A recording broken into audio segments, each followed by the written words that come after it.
अस्सलाम वालेकुम जी। अहमद शेख आप लोगों के साथ। ये इत्तेहाद केमिकल्स लिमिटेड का डाटा है जी मेरे पास, और इसका रिज़ल्ट एनालिसिस और फंडामेंटल एनालिसिस हमने कहा था कि डिस्कस करेंगे। सबसे पहले मैं आप लोगों को बताता चलूँ कि इनकी करंट रेशो 1.20 है, काफ़ी अच्छी है। क्विक रेशो भी अप्रोक्सीमेटली 1 है, ये भी अच्छी है।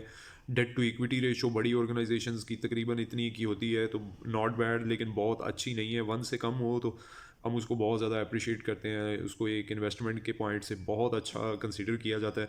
लेकिन एक के करीब भी हो तो इतनी बुरी नहीं होती। इन्वेस्टमेंट के पॉइंट ऑफ व्यू से ये ठीक है जी। कंपनी फंडामेंटली एक रीज़नेबल कंपनी है। दूसरा, आज इसका डाटा या एनालाइज करने की जो रीज़न है उसमें ये है कि इन्होंने आज अपना अपनी रिपोर्ट शेयर की है कि लेब्सा और स्लेस प्लांट कैपेसिटी इन्होंने इंक्रीज़ की है। 46,000 मैट्रिक टन की कैपेसिटी इन्होंने ऐड की है, जबकि मौजूदा इनकी कैपेसिटी है 24,000 के करीब।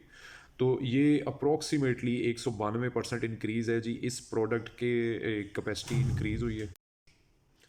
और अगर देखा जाए तो एनुअल इनका जो सेल्स का वॉल्यूम इस कैपेसिटी के इंक्रीज़ होने से जो बढ़ेगा वो तकरीबन 10 से 15% है। और दूसरी जो इसकी पॉजिटिव चीज़ है कि ये वो प्रोडक्ट है जो कि डिटर्जेंट, सोप, सर्फ वगैरह जैसी आइटम्स में इस्तेमाल होता है, तो इसकी कॉस्ट ऑफ सेल्स भी कम होती है। तो देखा जाए तो इसकी डिमांड इनकी काफ़ी बड़ी है और इसकी कैपेसिटी भी इन्होंने बढ़ा ली है इसके अकॉर्डिंग। तो इनकी प्रॉफिटेबिलिटी और अर्निंग पर शेयर मच जो है ना, इम्प्रूवमेंट का मार्जिन है इसमें। अच्छा जी, दूसरी जो बात है कि ये अभी जो हम डिस्कस कर रहे थे इत्तेहाद केमिकल्स के हवाले से, तो सबसे पहले मैं इनका एक चीज़ और बताऊं कि जो केमिकल सेक्टर है इनके लिए जो RLNG है और बिजली के टैरिफ वो बहुत ज़्यादा इम्पेक्ट डालते हैं इस पे, क्योंकि बहुत ज़्यादा जो है ना इनकी कॉस्ट ऑफ सेल्स का पोर्शन ये पार्ट ऐड होता है।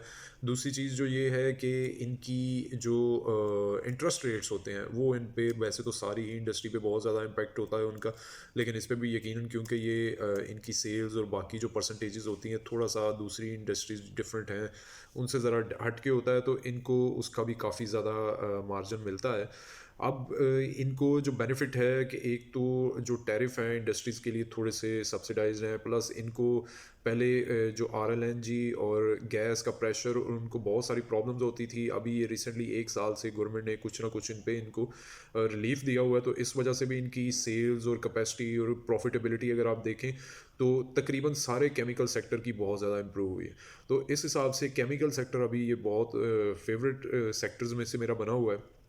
इसकी अर्निंग पर शेयर अगर देखें, सिर्फ इत्तेहाद केमिकल्स नहीं, डोल की देख लें आप, सितारा पर की देख लें, सितारा केमिकल्स की, डाइनिया की देख लें, तो ये सारे शेयर्स जो हैं अभी अंडर वैल्यूड हैं अपनी अर्निंग पर शेयर के हिसाब से। अपनी प्रोडक्शन कैपेसिटी तकरीबन सब ने इंक्रीज़ की है। अभी जो इत्तेहाद केमिकल्स का मैंने अभी बताया कि इन्होंने भी अपनी इंक्रीज़ की है, तो जिसकी वजह से इनकी सेल्स में तकरीबन 10 से 15% के दरमियान इनको सेल्स में इजाफा मिलेगा। अब इनका जो रिज़ल्ट आया उस पर हम अगर डिस्कशन करें, तो सबसे पहले मैं आप लोगों को बताऊं कि इनका इस क्वार्टर में सिर्फ सेल्स 34% इंक्रीज़ हुई हैं, और इन्होंने कॉस्ट ऑफ सेल्स अपनी कम की है 5.78%।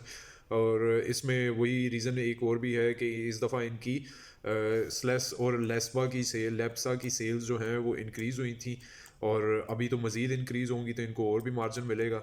और इसके अलावा इनको जो बाकी से एक्सपेंसेस भी इन्होंने कम किया। सेलिंग एंड डिस्ट्रीब्यूशन में 0.40% कमी हुई है, जनरल एंड एडमिन में भी कमी हुई है, अदर इनकम में थोड़ी कमी हुई है, लेकिन अदर ऑपरेटिंग एक्सपेंसेस थोड़े से बढ़े हैं 1% नेट देखा जाए तो माइनर फ़र्क है। फाइनेंस कॉस्ट इनकी बहुत कम हुई है, अप्रोक्सीमेटली 4 टाइम्स कम हो गई है। तो ये 4.36% इनको फाइनेंशियल कॉस्ट में मार्जिन मिला है।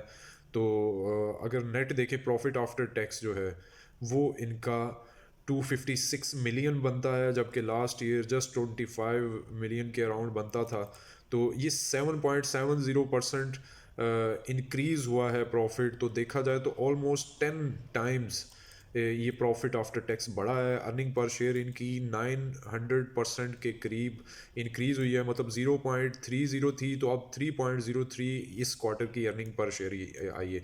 तो अगर ओवरऑल हम देखें तो इसकी अर्निंग पर शेयर को बेस बनाकर और इसकी हिस्ट्री को देखकर और बाकी फंडामेंटल एनालिसिस करते हुए अगर हम प्रिडिक्ट करें इसकी टारगेट प्राइस दिसंबर तक के लिए, तो मैं समझता हूँ कि ये अभी 60 to 70 रुपीज़ टच करने का इसमें पोटेंशियल है। और अगर यही सेल्स जैसे इन्होंने कैपेसिटी बढ़ाई है और एक्चुअली भी इनको सेल्स इतनी अच्छी मिल जाती है, जो कि ये इनकी मैनेजमेंट बहुत ज़्यादा कॉन्फिडेंट है, तो मैं आपको बता दूं कि ये शेयर 80 ₹290 वाला शेयर भी बन सकता है, और इवन इससे ज़्यादा का पोटेंशियल भी है। तो अभी जो मार्केट जिस तरह से बिहेव कर रही है, मेरे ख्याल में अंडर वैल्यूड शेयर्स में अभी इन्वेस्ट करने का टाइम है, और इस तरह से हम अपना एक अच्छा मार्जिन ले सकते हैं।